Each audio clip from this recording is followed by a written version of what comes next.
great. Great to see you all.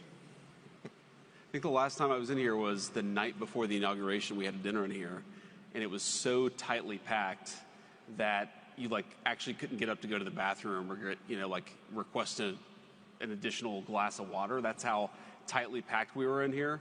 And you guys are doing pretty good, actually. Maybe not that tight, but comfortable. But you're doing good. Tastefully packed. That's well, the happy medium.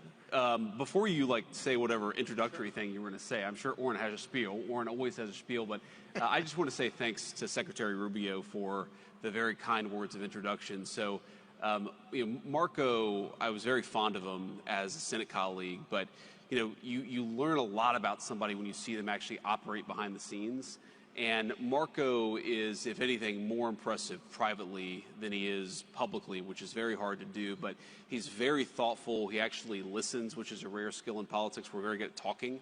Us politicians, we're not so good often at listening. He's just a very, very important part of what the president and I are trying to do. And so thrilled to have him here. And as you know, I think one of the first times I ever met, maybe the first time I ever met Marco, was in a conference room in his Senate office with Mike Needham and Orrin Cass talking about some of the very things we're talking about here tonight and some of the very things that American Compass is focusing on. So it's kind of amazing to see it come full circle to where we are today. Well, that's a perfect segue into my spiel, so Great. Thank you.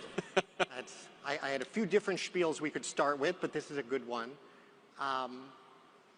We are thrilled to have you here. I am thrilled to have this opportunity to talk with you, and so grateful that the work you're doing, and in a sense so in awe of it, because there are politicians out there who they've just been politicians, but you are someone who was an intellectual first. Some people don't like the word intellectual, but I mean it in the good sense of the term.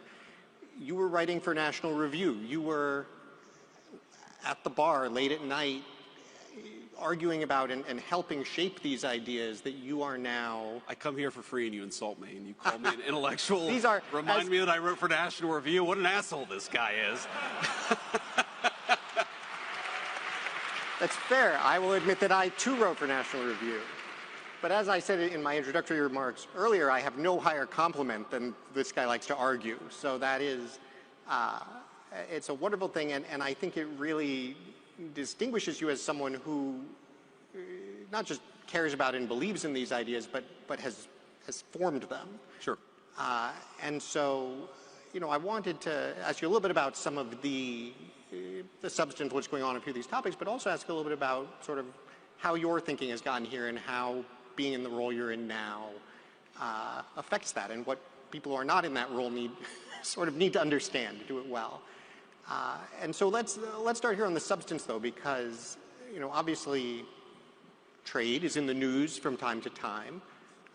Trade is, and I think you've articulated this well, trade is one element of what is a much broader project. Sure. About reshoring, reindustrialization. I want to ask you, how do you define that project? What is the broader goal that the trade agenda is part of, and where do you see it ultimately going if it's going to be successful? Yeah, so first of all, congrats. I see here on the screen, this is the 5-year anniversary of American Compass. You guys have accomplished a lot in 5 years, and I'm going to echo what Secretary Rubio said. Keep doing it, because it really has influenced my thinking. It's influenced the thinking of multiple people within the administration. And if I were to try to summarize the project, I think there are a few different things going on, but maybe one thing that really worries me is you have, I think, in many ways, stagnating living standards for normal Americans, for the median worker, for people who just want to start a family, work in a decent job, earn a living salary, and have dignified work. I think you've seen so many pieces of evidence of stagnation in the lives of the normal people that we serve, right? The people who actually go to work, who keep the country running. And there are different ways to sort of measure this, but I think my favorite way of measuring it actually is probably you see stagnating productivity in this country for about 50 years, okay? And I think there are a whole host of reasons why you see that. I think, number one, we've offshored a whole host of industries, and so you see less innovation in a lot of the critical manufacturing sectors that actually drive the American economy. I think part of it is we've really underinvested in technology, especially in the heavily regulated spaces. I think part of that is we've really harmed energy production in our own country. That's a critical part of, the heavily regulated space is actually doing well because the cost inputs of these industries are so heavily dependent on the price of energy. So there are all these different policy spins that I could put on it, but I just want normal people who work hard and play by the rules to have a good life. And I think that was very, very possible in the United States of America that I was growing up in, but you started to see some signs that it was fraying. And I think it got a lot worse over the course of the 90s and 2000s. And that has got to change. And I think that's fundamentally why Donald Trump is the president of the United States, is because he was the first mainstream American politician to come along and say, this isn't working. These trade deals are not working for the normal people who power our economy. Our policies have not been productive either in the economic, national security, or diplomatic space. So it's complicated. The answer to the question is complicated. Summarizing it is necessarily very hard. But I think the best way to summarize it is we just want normal people to have a good life. That seems reasonable. Thank you. There you have it, folks. I think that's obviously exactly right. I think it's remarkable that is or has been a heterodox view to some extent, that it's something that has had to be said. Especially after your book came out, as you had a chance to talk with a lot of folks in a lot of different contexts, then as you moved into running as a politician yourself, you had a chance to speak both with the normal people for whom this was not working, yeah, and for a lot of people who either thought it was working or didn't care. Sure. My own sense is there's actually more thought it was working than didn't care. That for most of them, they're not bad people so much as oblivious. But I'm curious what your experience has been engaging with those folks. But how would you describe, what do they look out at America and see, and what is helpful in communicating to them why this is a problem and why they need to care? Yeah, so let me give you kind of an elite answer to that question, and let me give you just a sort of normal political answer to the question. So the elite answer to the question, I remember, Warren, talking to you about starting American Compass 5 years ago. And I think one of the things that we talked about, I don't know if you remember this, but what is the audience of donors, because these things cost money, funding fellowships and smart people to write papers and think about this stuff, that costs resources. What is the universe of donors who would actually support something like this? And I think my takeaway of the last 5 years is actually quite a bit. And I think there's an assumption among, whether you call it populists or whether you call it, sort of trade hawks or whatever label you want to put on it, there's this assumption that donors are fundamentally misaligned. And I actually think donors are much more pragmatic, and they see this stuff not necessarily because they're reading a paper that Bob Lighthizer published 15 or 20 years ago, and I know Bob's in the audience and I love Bob, but because they do business in China. And they know how hard it is to actually get a fair deal for their companies, or they've seen some of the ways in which I met with an industry leader today who was talking about all of the ways in which transshipping through non-Chinese Asian economies is destroying his very successful manufacturing business. And he's not worried about it for himself because his business is so successful, but he's worried about it for his industry writ large because some of his competitors are going to have their businesses destroyed. He doesn't want that. So there's a bit there. I think one thing to take away is that people are much less ideological and much more pragmatic than I think that a lot of intellectuals give them credit for. So that's one thing I take away. I think the other thing that I take away from it is the American people are much more aligned with our way of thinking about things than people realize. And I think the misalignment between the normal American and the talking heads in Washington is still so profound. And I'll give you an example of this. One of the very first truly political speeches I gave when I was thinking about running for Senate in Ohio back in 2021, I spoke to this group in Butler County, Ohio. It's actually the county that I was born and raised in southwestern Ohio. And I was talking about how, big tech was a major problem. Censorship of viewpoints was a major problem, and we needed to get serious about antitrust, and we need to get serious about actually treating these companies as the monopolists that they were.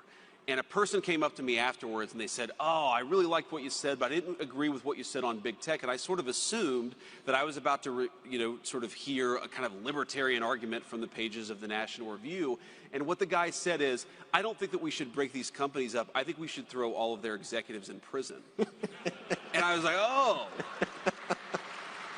And it sort of dawned on me, the American people, like, they see these problems. They're not hyper-ideological.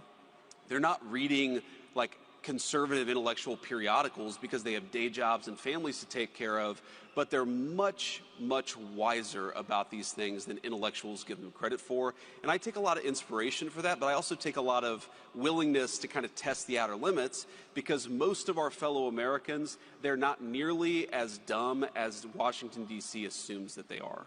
They're actually very smart and they're very wise. Yeah. It's funny. I was speaking to the American Iron and Steel Institute this morning about the idea that making things matters.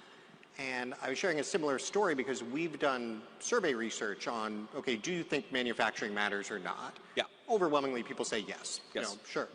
But we actually asked them why. We gave them a bunch of options. Is this about, family and community and good jobs? Is this about national security? Is this about sort of dynamism and investment and economic growth? And I sort of figured it would be like, it's about jobs, maybe security.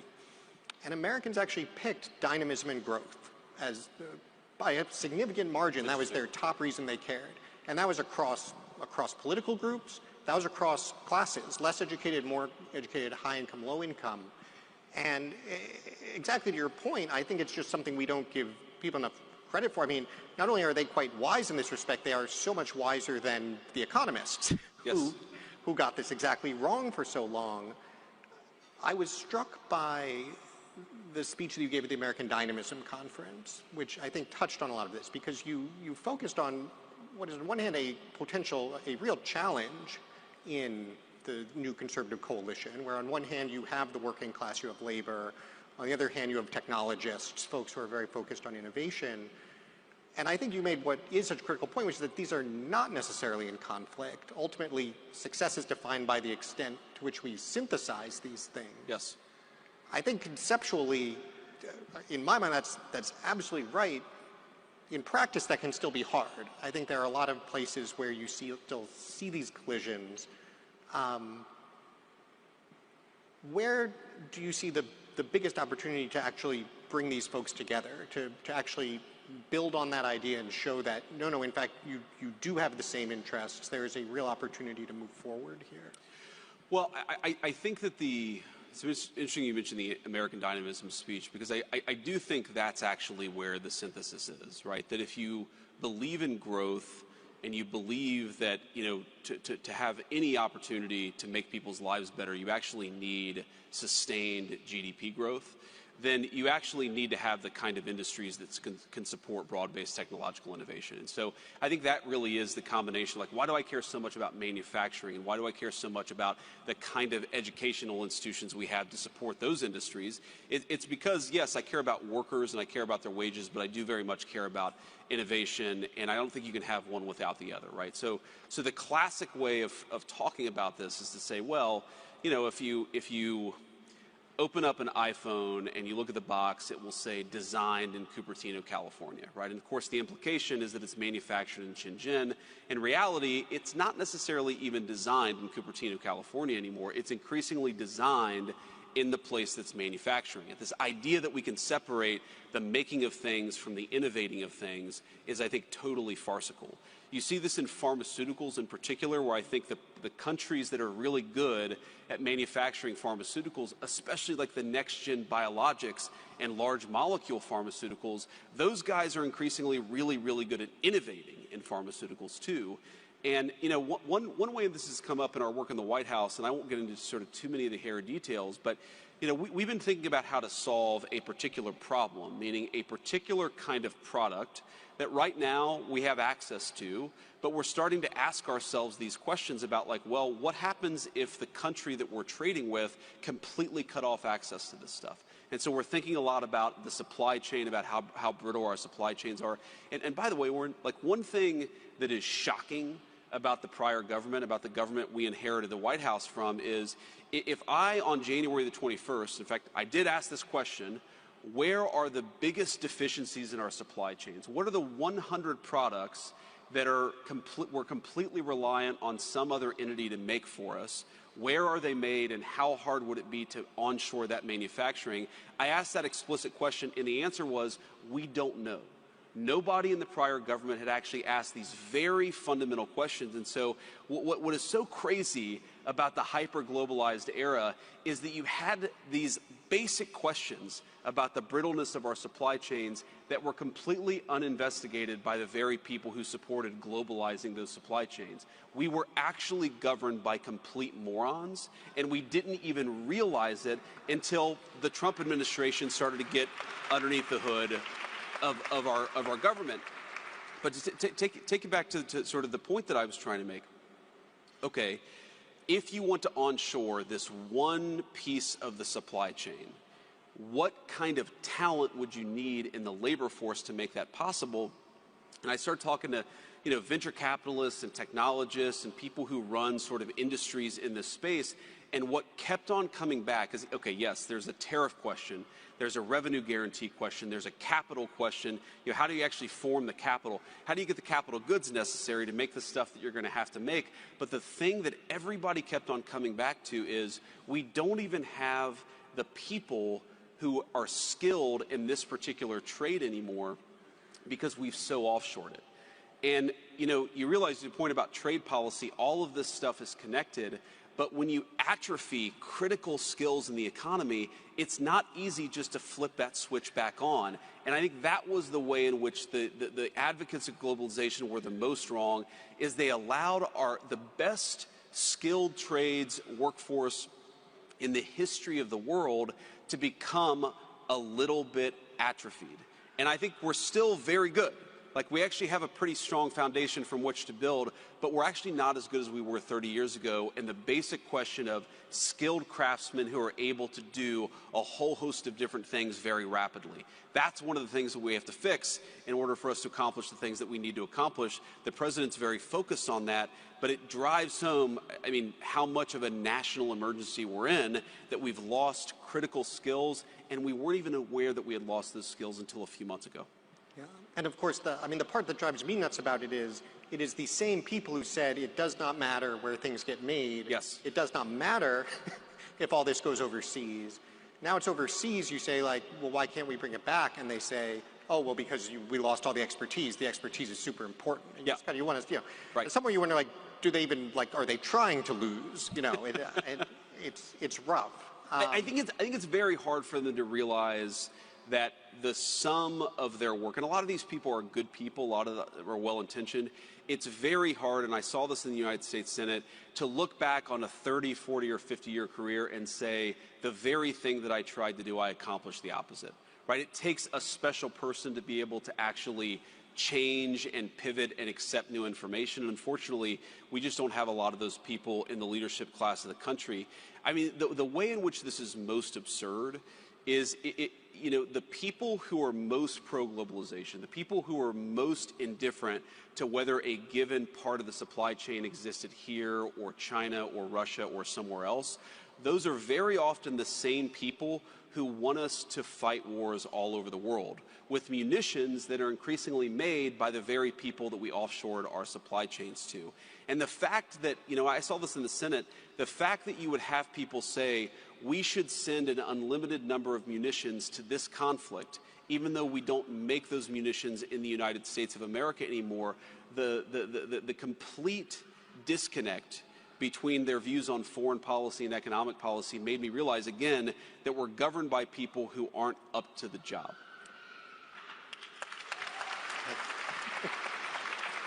Until 4 months ago, when the American people actually gave the country a government it deserved. And obviously we're very early days, but I think that we've done more in 4 months to solve these problems. But this is not a 5, a 10, this is a 20-year project to actually get America back to common sense economic policy.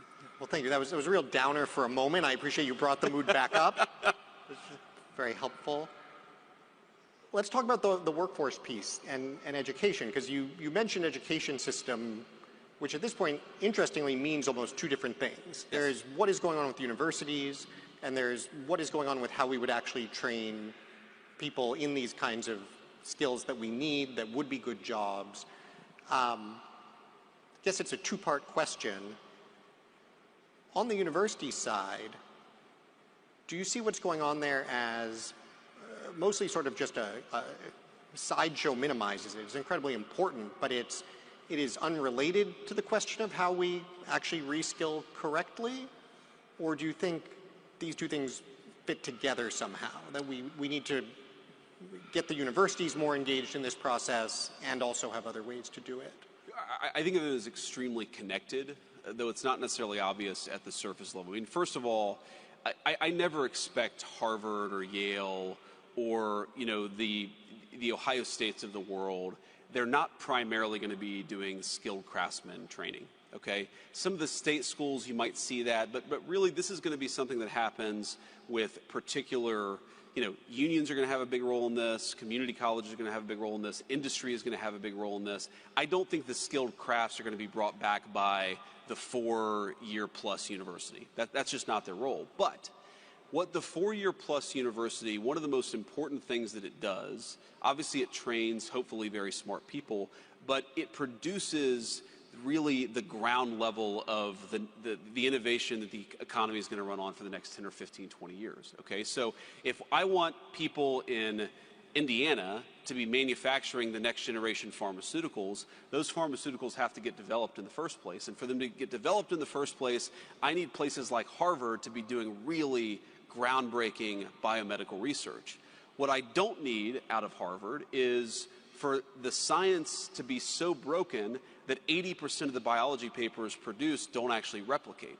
And that reproducibility crisis is one of the main reasons why I think universities are broken. What I really don't need to happen is I can't let Harvard have such an explicitly racist and in violation of the Civil Rights Act approach to how it funds and trains scientists that the best and the brightest are being cut out of that process altogether. So these things are very much connected. But I mean, look, I am not anti-university. I'm not anti-Harvard. What I am is a person who recognizes what should be obvious to every single person at every elite university in the country, which is the model is broken, it doesn't work, and they're violating the social contract they have with the people of the country, and the people are now saying, we need you to change. And these institutions are really going to be confronted, and thanks to President Trump, have already been confronted with a choice. You can accept democratic accountability and you can reform, or you can accept that the government is not going to treat you kindly, we're not going to fund your garbage, and we're not going to support you unless you do the job the American people need you to do.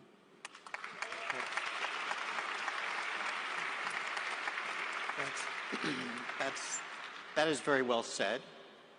I found myself at one of these universities speaking to a faculty board the day after the $9 billion Harvard announcement. Did you tell them you knew me? It may have come up. It may have come up. I'm surprised you survived. You know, the thing about the faculty board in Ivy League universities, it's not the most imposing environment in many respects. They're not known for their toughness. No, that is true. I'll let you stand on that particular point. But this actually happened to me a few times. I, in fact, also was scheduled to go to Canada 2 days after you made the Canada announcement. I may need to run my travel plans by some more folks. But it was fascinating to have this exact discussion and essentially to try to make the point, nobody wants you to fail, but you are in a sense a quasi-public institution. You are relying on enormous both explicit and implicit public subsidy and participation in this contract that you have been violating wholesale for a generation. And so our preference would be that you guys decide to reform, but if you don't, this is the alternative. What do you think, what does reform look like? You described some of the things that, you know, are particularly problems. I guess to some extent the reform is just stop doing that. But what do you aspire to for our higher education system? I'd say a few things. I mean, one, most obviously, is why don't you just follow the civil rights laws of the country? Like, that's a very easy thing to do, and that nearly every elite university in the country is explicitly not doing. Okay, so that's one thing that they might consider doing. I think the second thing is they've got to be willing, and I have a friend of mine who's a geneticist, very bright, very bright young scientist. We have got to have a scientific community that is more open to unacceptable inquiry and that actually encourages bright young minds to go wherever the truth leads them. And I think that's where the universities have become almost quasi-theocratic or quasi-totalitarian societies. I mean, the way that I think about this is, I don't know what the voting, the voting in the 2024 election of Harvard University's faculty was. Okay, my guess is that at least 90% and probably 95% of them voted for Kamala Harris, right? Very brilliant Kamala Harris, of course. But, if you ask yourself a foreign election, a foreign country's election, and you say 80% of the people voted for one candidate, you would say, oh, that's kind of weird, right? That's like not a super healthy democracy.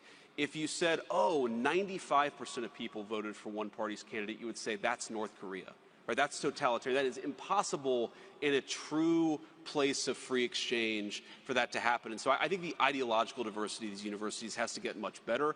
And I think that if that got better, if you actually had a place where people were open to debating these things and weren't terrified they were going to lose their job for saying something that was a little bit outside the Overton window, then I think the science would get better, the reproducibility would get better, the quality of the institution would be so much better. And that's what I want, because we need high-quality universities. Right now, the problem is we don't have them. Absolutely. I think we have time for one more question. Great. This is usually an awful cliched question, but in this case it's extremely relevant. As I think you know, one of American Compass's key activities, we have what we call our membership group. It's now more than 250 young policy professionals. Dozens of them are in the administration. They're senior staff on Capitol Hill. They're in think tanks. They are why I am so optimistic about the future and Sure. what I think is most important about our organization.